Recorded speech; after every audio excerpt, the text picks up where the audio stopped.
Everyday activities. If you are not into any of the above activities, you may still find plenty of opportunities for moving meditation throughout the day. There are no limits, you are not bound by tradition, or environment, proper clothing, weather, or the type of activity you enjoy. The only thing you will need is the right mind, and something like a hobby, or an activity you engage in quite regularly. Be it gardening, ironing, hovering, general cleaning, cooking, crafting, tinkering or repairing things, or even reading a book, the opportunities are limitless. Turn your everyday practices into meditation, with proper focus and mindfulness. Do not let your thoughts and problems distract you at every turn. If you can concentrate on what you are doing, it is already a meditation practice you can easily and enjoyably follow. Afterward, meditation in your daily life. You have seen many traditional, some obscure and lesser known, some modern and unusual meditation practices and methods described in this book. Some are suitable for the complete beginner, while others are for the more seasoned practitioner, but neither are better or more than the other. Practicing is great and absolutely necessary to maintain your health and balance, yet meditation does not have to end with your daily sessions. As you reach the state of meditation, you quiet your mind and sharpen your focus. You seem to have reached a goal that is only the first step in any method mentioned above. Do not forget, these techniques are only different applications of this very state of mind, this mindfulness and quietness. Where the chatter of your mind is subdued and you can finally hear the voice of your intuition. When you are experienced and practice regularly, you may eventually reach the very highest state or goal any method you have chosen to follow could offer. What happens then? Should you go along and stay at the state you have reached? Should you start anew with something completely different and master that technique as well? While it is most advised and commendable to follow any or both of the above ideas, what really should happen now is a shift in focus. At a certain point, meditation should become omnipresent. It would not start when you sit or lay down to practice, or start going through the movements, and would not end with a final self-massage or stretching afterwards. You would enter your daily practice in a state of meditation, and leave practicing with a mind still focused. Your meditation would carry over into anything and everything you do. At this point, you would be able to live your life completely mindfully, with great focus and attention. That would lead to greater compassion and a better world for yourself and everyone around you. You do not have to wait for that to happen, however. You do not have to be a master of meditation, or any method, to try and translate your meditation into your everyday life and practices. Be mindful of your actions, surroundings, words, companions and fellow inhabitants of the planet so that meditation could become your life, letting your life become meditation.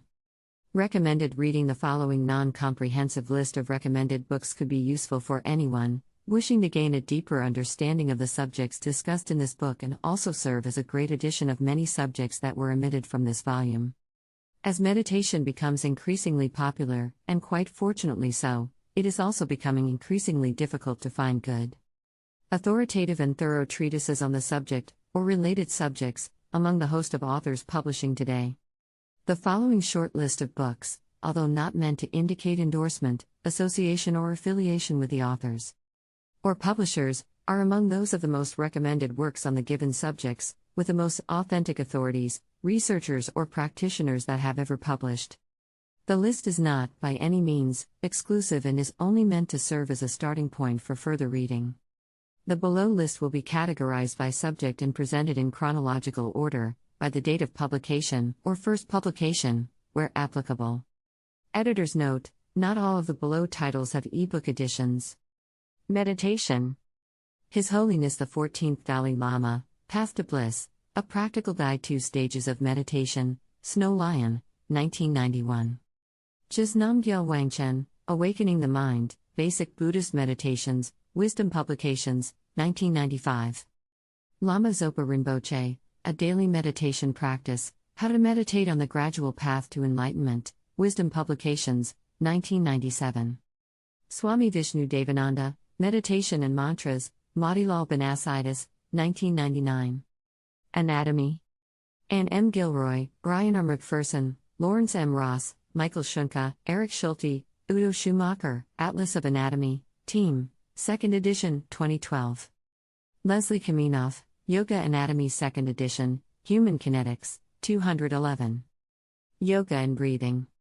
Yogi Ramacharaka, Science of Breath, 1906, reprinted by Forgotten Books, 2012.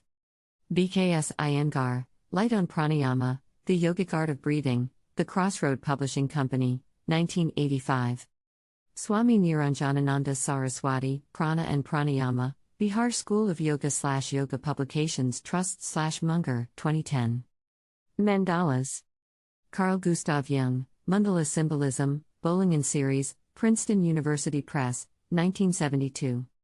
Giuseppe Tucci, The Theory and Practice of the Mandala, Dover Publications, 2001. Qigong. Dr. Yang Junming, Qigong for Health and Martial Arts, Exercises and Meditation, Weimar Publication Center, 1998. Dr. Yang Junming, Qigong Meditation, Embryonic Breathing, Weimar Publication Center, 2003. Shifu Yanlei, Instant Health, The Shaolin Qigong Workout for Longevity, Yanlei Press, 2009. Hypnosis. Kurt Tepperwein, Master Secrets of Hypnosis and Self-Hypnosis, Instant Improvement, 1991. Michael D. Preston, Hypnosis, Medicine of the Mind, A Complete Manual on Hypnosis for the Beginner, Intermediate, and Advanced Practitioner, Pine Orchard Press, 2001. Thanks for watching. Please like, share and subscribe.